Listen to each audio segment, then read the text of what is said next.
Now, when you think about that too, let's switch gears a little bit. You know, we might be dating ourselves a little bit, but back at UH, when did it seem like, okay, it's all starting to come to fruition? Because this was a long recovery journey. Yeah. So when were you like, oh, I can do this. I can compete again like how I want to compete? I think it was 2008. Okay. 2008.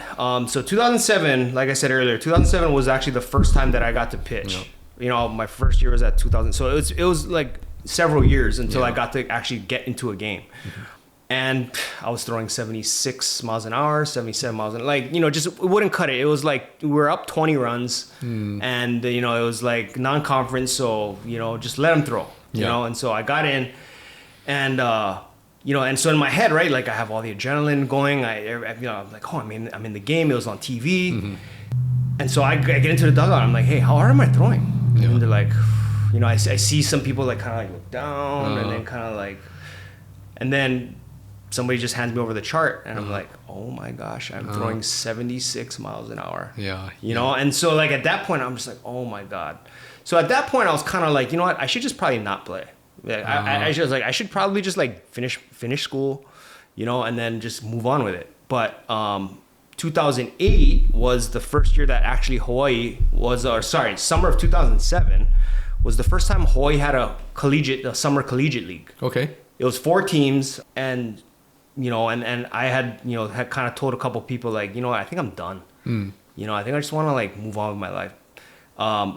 I get a call and then they're like, hey, you know, this is so-and-so from the Hawaii Collegiate League. You want to play? I heard you're not playing on the mainland. You want to try? I was like, yeah, whatever. All right. Okay. You know, and it was at that point where I think just being able to like get regular work. And that was actually the time when, you know, I was working out at UH and that's when Tommy and I had that conversation about like, hey, why don't you start like squatting? You know? Yes. And so it was kind of at that point, because that's when I started like getting some of that velocity back. Okay. You know? And I remember it being like, you know, it's summer league. I may or may not have been hungover at my game. Yeah.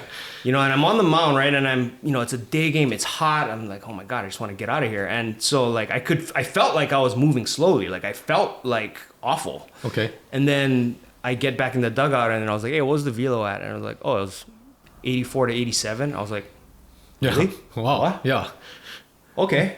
Yeah. And then so that's when I kind of light bulb. I was like, well, you know, I'm getting some of this velocity back. So, you know, I had told myself, okay, you know what? If the fall of the next year, if things are still like how it was last spring, then you're done. Okay. But then luckily, you know, I remember specifically that entire fall being pain-free the entire fall. Okay, good. So I'm like, what?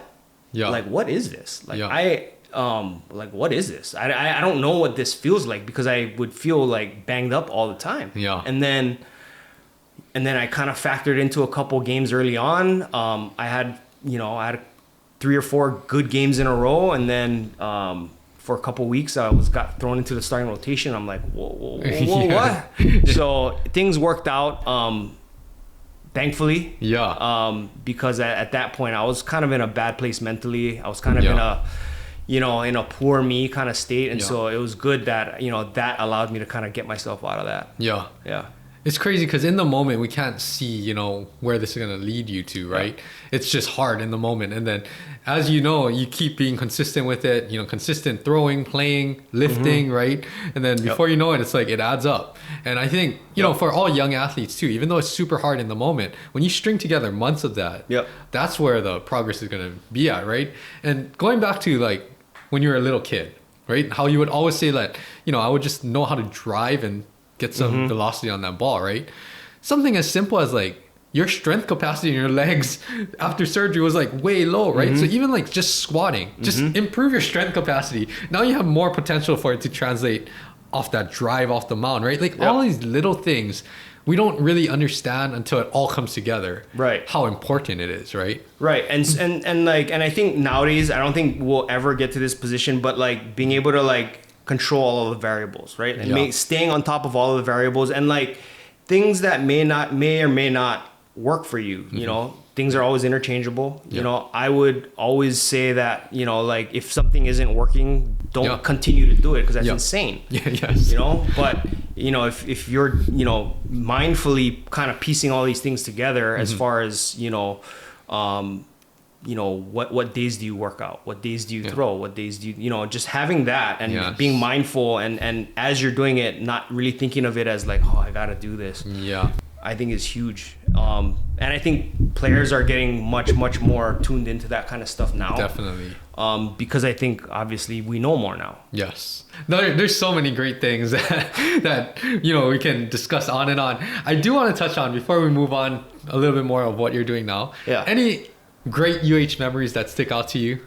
Whether that's on or off the field. In fact, I was talking about it last night on air was in 2010, and the discussion was should or shouldn't the Big West have a conference tournament? Okay.